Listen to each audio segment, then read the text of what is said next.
Hey, um, my name is Chris, and I'm a peer support specialist.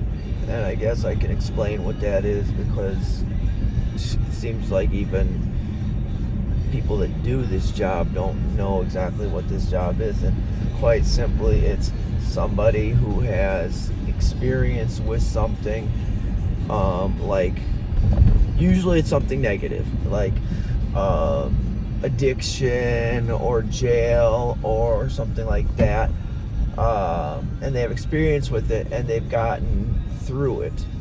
But also they can be like a positive experience, like there's military peer support for veterans, and there's peer support for just about anything you can think of now. Parenting, parents peer support for people to help them who are raising kids or whatever. But I guess you know what? There's it ranges for whatever. But for my past, what it would be was experience with addiction, alcoholism, and recovery. And that's what I do. I'm a peer support specialist through an agency in the state of Wisconsin, in Milwaukee. And so I get to work with people who are beginning at different stages of addiction, basically, or alcoholism, and mental health issues, mental health struggles. And some of them are, at a point of recovery where they're interested in recovery. Some of them are not interested in recovery. Some of them are completely, in the pits and depths of despair and destruction of addiction and alcoholism and mental health struggles, and are not at a place where they are seeking help yet. I don't like to say they don't want help, because obviously, I think in almost all cases they do. They just don't see a way out. So, that's another part of the job is, motivating people into, desiring recovery for themselves. And so, yeah, have lived experience with an issue, and I go out into the community, and I have a caseload of people, and I go out into the community, and we'll pick them up or meet them out places and do various things with them to help them wherever they're at in their life, to work on whatever goals they're currently working on. And in almost all cases, it is to improve mental health, have sobriety and recovery, because sobriety and recovery are two different things, and overall wellness, what can be like an example of what some goals are. So basically, I get to go out, and if a person is not sure if they want to be in recovery, well, then I don't like push recovery on them, like you need to stop using and blah blah blah, because that stuff just don't work with anybody. So basically, I, for lack of a better term, build a rapport, relationship, friendship, some type of relationship with them where they begin to trust me, so that, and then by consistently showing up and being a part of their life, they can see what recovery or a recovery person looks like. Because a lot of times, people that get sent my way, and granted, now I've only been doing this for 6 months, okay, don't even know what recovery looks like. Now, my recovery journey has been way longer than 6 months, okay? It is started in 2003. I mean, to be honest, the first time I was pushed towards recovery, I was probably 15 or 16, after I got expelled from a good Lutheran school for selling marijuana at school. Supposedly I was the first person that was ever expelled from that school. I mean, I think that's a badge of honor. I mean, they said that every other student up till that point was asked to leave so that they wouldn't have the mark on their record. But with me, they were like, you know. So they got, that's that. I digress.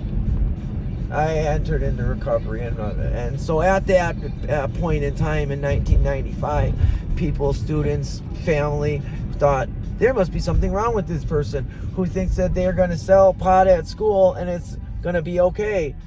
This guy needs therapy. Needless to say, the therapy my parents tried to get me when I was 15 bared a little fruit.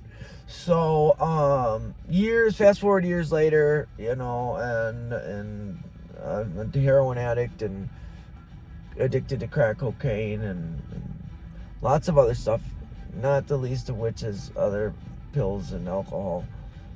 All of it was just part of the deal, I guess. And then all the lifestyle of being a drug addict and whatnot. But that was my first experience in recovery, and you know, I was able to obtain a little bit of time, I think 7 months, and that was when I was 23, and you know, other times in my life.